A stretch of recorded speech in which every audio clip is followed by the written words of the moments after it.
একটা এমন জঙ্গল যেটা এত বড় এবং এত বিশাল যে Ibero-Moroccan আমরা এটা কল্পনাও করতে পারবো না।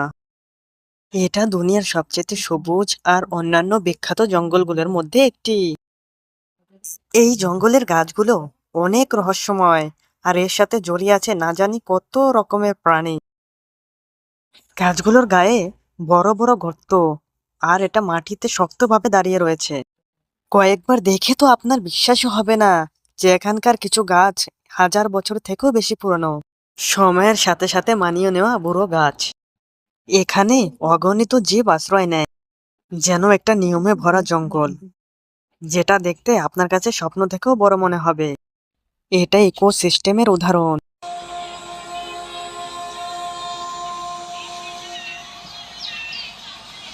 জঙ্গলের জীবনের সুরক্ষিত ঘর, এমন জায়গায় যেখানে মানুষ পাও রাখেনি এখনো। একটা এমন জঙ্গল দেখে মনে হয় গাছগুলো লাইনে দাঁড়িয়ে রয়েছে, মনে হয় একটা বিশাল সেনাবাহিনীর দল, যার মধ্যে বাস করছে নানা ধরনের পশু পাখি।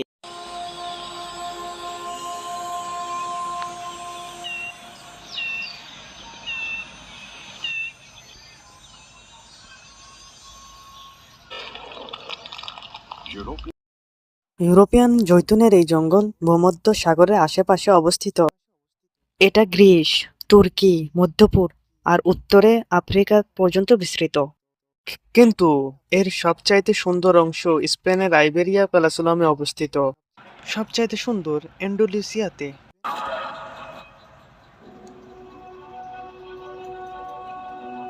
पूरी दुनिया পুরো में পৃথিবীতে বাড়তি জনসংখ্যার জন্য সব গাছপালা কেটে ফেলে বন উজাড় করে দেওয়া হচ্ছে, কিন্তু এখানে জৈতুন গাছ দিন দিন বাড়ছে।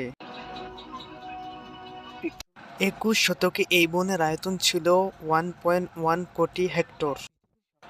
এটা জমিনের সবচেয়ে বড় পিকচার ওটার। হ্যাঁ, এটা কিউবা আর পর্তুগাল থেকে অনেক বড়। এই জঙ্গলে একটা বড় অংশ পালাক্রমে জৈতুন, যা দিন দিন বৃদ্ধি পেয়েই চলেছে। ভূমধ্য সাগরের আশেপাশে নিজের সুস্থ গতিতে বয়ে চলেছে।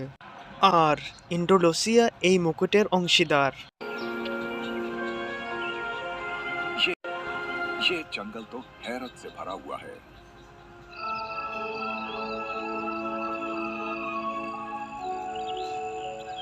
যেমন এই ইউরোপিয়ান মঙ্গুস। এই মঙ্গুসগুলোকে সাধারণত ইউরোপের এই জঙ্গলগুলোতে বেশি পাওয়া যায়। এই বেজিগুলো অনেক ফুর্তিলা এবং বুদ্ধিমান হয়ে থাকে। এটা এখানে প্রায় সবসময় দেখা যায়।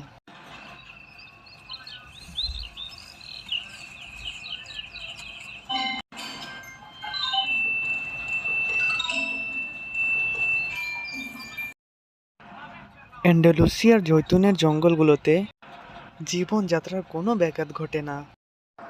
আপনি এই কথার ওপর কখনোই প্রশ্ন উঠাতে পারবেন না যে এই জৈতুনের জঙ্গলগুলো অনেক বড় এলাকা নিয়ে বিস্তৃত। এর ভিতরে অনেকগুলো খুবই পুরনো, যা একটি সুন্দর ইকোসিস্টেমের নমুনা। এই কারণে এই জঙ্গলকে এত সুন্দর বানায় যে যেখানে সবসময় জীবনের হালচাল জারি থাকে।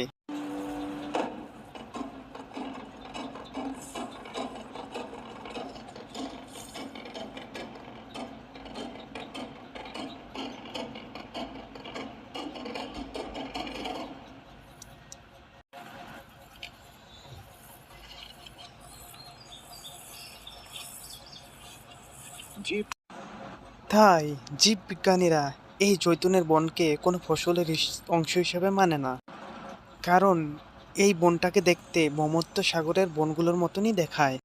ভূমধ্য সাগরের অনেক স্থায়ী প্রাণী এখানে বসবাস করে। সত্যি কথা বলতে, জৈতুনের এই জঙ্গলকে জৈতুনের প্রাচীন বনের হিসেবে তৈরি করা হয়েছে বলে মনে করা হয়।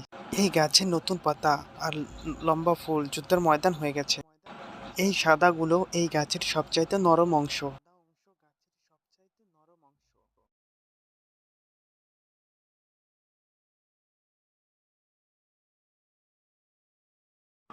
ছোট আর পেটমোটা পোকা, যা এই গাছের ফুল খেয়ে বেঁচে থাকে। তারা এইগুলো খেয়ে দিন দিন তাদের বংশ বাড়িয়েই চলেছে। কিন্তু এই বংশ বাড়ানোর ফলেও তাদের শান্তি নেই। তাদের তাদের এই বাড়তি জনসংখ্যাকে নিয়ন্ত্রণ করার জন্য এখানে রয়েছে বাইরে থেকে আসা বিচ্ছু। এই বিচ্ছুগুলো ওই মোটা পোকাগুলোর খেয়ে তাদের বংশবিস্তার নিয়ন্ত্রণ করে এবং ইকোসিস্টেমে একটা বড় ভূমিকা পালন করে।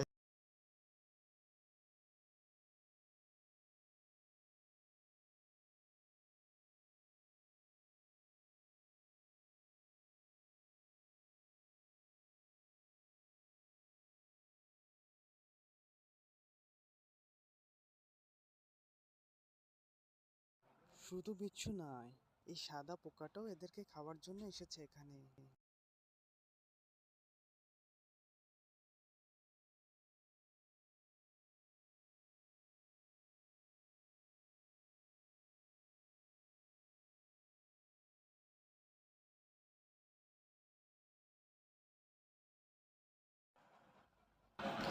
এখানে একটা মারাত্মক শিকারী শিকার বের হয়েছে। এর কাছে একটা ভয়ানক অস্ত্র রয়েছে, যেটা হচ্ছে তার হুল। এই হুলের ভিতরে জমানো বিষ দিয়ে সে যে কোনো প্রাণীকে পুরোপুরি মেরে ফেলতে সক্ষম। এই বিচ্ছুগুলো অ্যারোকিওটের বংশধর। আর এই বিচ্ছুগুলো জৈতুন গাছের উপর যে কি পোকামাকড় বাস করে তার বংশবিস্তার নিয়ন্ত্রণ করার জন্য গুরুত্বপূর্ণ ভূমিকা পালন করে থাকে। এই অদ্ভুত দেখতে পাওয়া পোকাগুলো বিচ্ছুর সবচেয়ে প্রিয় খাবার।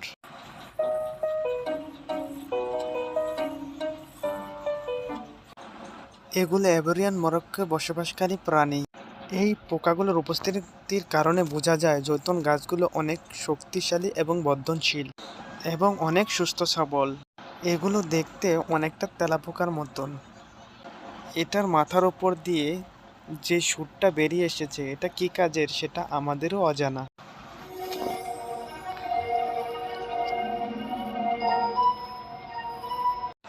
কিন্তু মনে হয় এটার ব্যবহার হামলা করার জন্য এবং নিজেকে বাঁচানোর জন্য।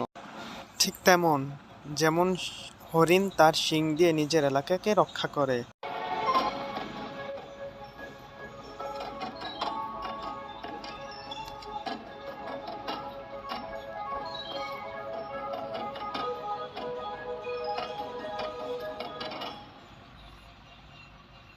जैसे ही যখনই সন্ধ্যা হয় এগুলো শিকার করতে বের হয়ে যায়।